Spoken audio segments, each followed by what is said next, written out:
5 দিন পরও বিজিবি নায়ক আব্দুর রাজ্জাককে ফেরত দেয়নি মিয়ানমার, ফিরে পেতে উদ্বিগ্ন স্বজনদের উৎকণ্ঠার অপেক্ষা। নাশকতার মামলায় হাইকোর্টে মির্জা ফখরুলের অন্তর্বর্তী জামিন, মুক্তি পেতে আইনগত বাধা না থাকার দাবি আইনজীবী। এবং অক্টোবর থেকে পদ্মা সেতুর মূল পাইলিং এর কাজ শুরু, ফেব্রুয়ারিতে শুরু স্বপ্নের মেট্রো রেলের নির্মাণ কাজ।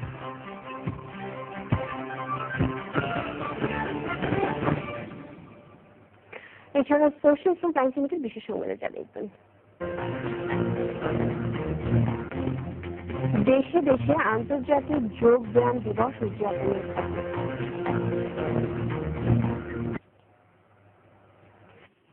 বিজিবির নায়ক আব্দুর রাজ্জাককে 5 দিন পরও ফেরত দেয়নি মিয়ানমার। পতাকা বৈঠকে এখনো সাড়া দেয়নি তারা। বিজিবি বলছে দ্রুতই পতাকা বৈঠকের মাধ্যমে তাকে ফিরে আনা হবে। এই আশ্বাসে কান্না থামছে না আব্দুর রাজ্জাকের পরিবারে। কক্সবাজার থেকে সারওয়ার আজম মানিক ও নাটোর থেকে রেজাউল করিম রেজার পাঠানো তথ্য ও ভিডিও চিত্র নিয়ে রাজীব আহমেদের রিপোর্ট। মিয়ানমার সীমান্তরক্ষী পুলিশ বিজিবির নায়ক আব্দুর রাজ্জাককে 5 দিনও ফেরত দেয়নি। পতাকা বৈঠকের মাধ্যমে তাকে দেশে ফিরিয়ে আনার কথা শোনা গেলেও এখনো কার্যকর কোনো পদক্ষেপ দেখা যায়নি। বুধবার নায়েক আব্দুর রাজ্জাককে ধরে নিয়ে যাওয়ার পর বিজিবি পতাকা বৈঠকের আহ্বান জানায় বিজিপিকে। বৃহস্পতিবার সকাল 10টায় টেকনাফ স্থলবন্দর রেস্ট হাউসে পতাকা বৈঠক হওয়ার কথা ছিল, তবে কোনো কারণ না দেখিয়ে বিজেপি তা বাতিল করে দেয়। বিজিবি জানিয়েছে শুক্রবার মিয়ানমারের ভেকুবুনিয়ার 37 বাংলাদেশি ফেরত বিষয়ে পতাকা বৈঠকে নায়েক আব্দুর রাজ্জাকের বিষয়টিও আলোচনায় আসে। বিজিবি পরে অপর একটি পতাকা বৈঠকের মাধ্যমে নায়েক আব্দুর রাজ্জাককে ফেরত দেওয়ার ব্যাপারে সম্মতি জানায়। ব্যাপারে আলোচনা হয়েছে, তারা যত দ্রুত সম্ভব আমাদেরকে ফেরত দিবে, খুব দ্রুত দিয়ে ফেরত দিবে। The global new light of Myanmar ও মিয়ানমার এক্সপ্রেস ওয়েবসাইটে বৃহস্পতিবার হাতকড়া পরা বিজিবির নায়ক আব্দুর রাজ্জাকের ছবি প্রকাশ করে। এতে আরো ভেঙে পড়েন আব্দুর রাজ্জাকের বাবা, মা, স্ত্রী, সন্তান। আমার ছেলেরা সুস্থভাবে ফেরত চাই। সবাই মিলে কান্দাকাটি, কারো বুঝতে পারছি না। অন্য সূত্রে জানা গেছে বাংলাদেশের ওই বিজিবি সদস্যের বিরুদ্ধে অবৈধভাবে মিয়ানমারের জলসীমা প্রবেশের অভিযোগ এনে তাকে আটক করা হয়েছে। সে দেশের প্রচলিত আইনে বিচার প্রক্রিয়া শেষে তাকে দেশে পাঠানো হবে।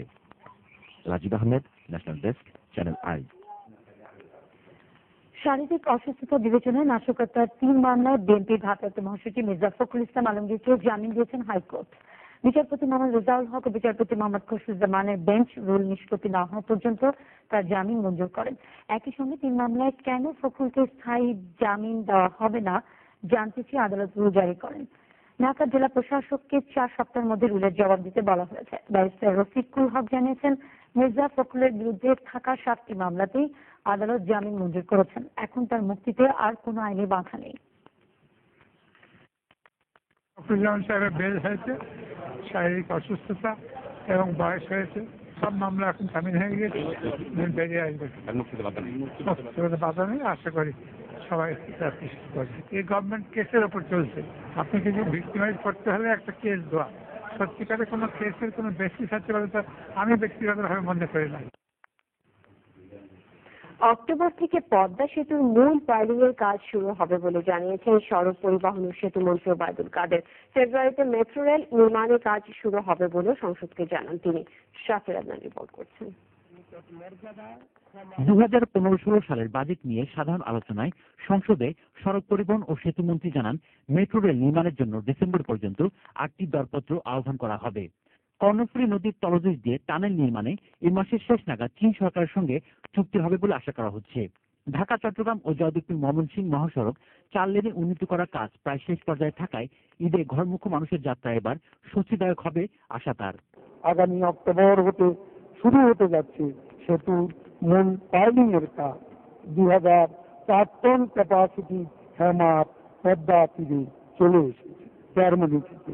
এরই মধ্যে শুরু হয়ে যাবে নদী শাসনের মূল কাজ। মেট্রো রেল স্থাপনের কাজও এগিয়ে চলছে। আইন প্রণয়ন কারিগরি প্রস্তুতিগত দিকগুলো শেষ। এখন ধাপে ধাপে প্যাকেজগুলোর দরপত্র আহ্বান করা হচ্ছে। আগামী ফেব্রুয়ারিতে মেট্রো রেলের নির্মাণ কাজ শুরু হবে। সংসদ সদস্য মইনুদ্দিন খান বাদল জানান, 19 জুন চট্টগ্রামে একটি তেলবাহী ট্রেন দুর্ঘটনায় পড়ায় কর্ণফুলী নদীতে তেল পড়ে পরিবেশ বিপর্যয় হচ্ছে। প্রশ্নের উত্তরে রেলমন্ত্রী জানান, এ ব্যাপারে প্রয়োজনীয় ব্যবস্থা নেওয়া হয়েছে। সারা বাংলাদেশের সব জায়গার ব্রিজের জন্য পয়সা জোগাড় হয়, কালুরঘাট ব্রিজের কথা বললে এটা পয়সা জোগাড় হয় না। ব্রিজটা যদি খারাপই হয়, আপনার রেল মন্ত্রণালয় যদি তা জানেই, আপনি যান চলাচল করতে দিলেন কেন? দুর্ঘটনাস্থল সেতুর উপর হওয়ায় রেল যোগাযোগ সংস্থা বলে উদ্ধার কার্যক্রমে অতিরিক্ত সময় প্রয়োজন হচ্ছে। এখানে উল্লেখযোগ্য যে সেতুটি পুনর্নির্মাণের জন্য ইতিমধ্যে দরপত্র আহ্বান করা হয়েছে। বাজেটে 130 কোটি টাকা বেশি বরাদ্দ রাখা হলে সব মুক্তিযোদ্ধাকে 10,000 টাকা করে ভাতা দেওয়া সম্ভব হবে বলে জানিয়েছেন মুক্তিযোদ্ধা বিষয়ক মন্ত্রী আ.ক.ম মোজাম্মেল হক। Shakir Adnan, channel I, Dhaka.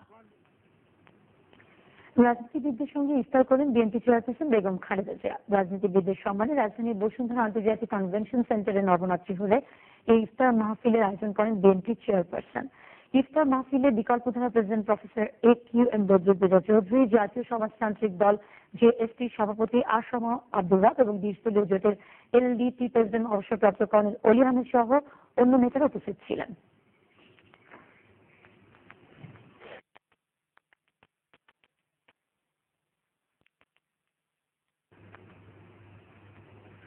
এবার ইসলাম ব্যাংক বিরতি নিচ্ছে।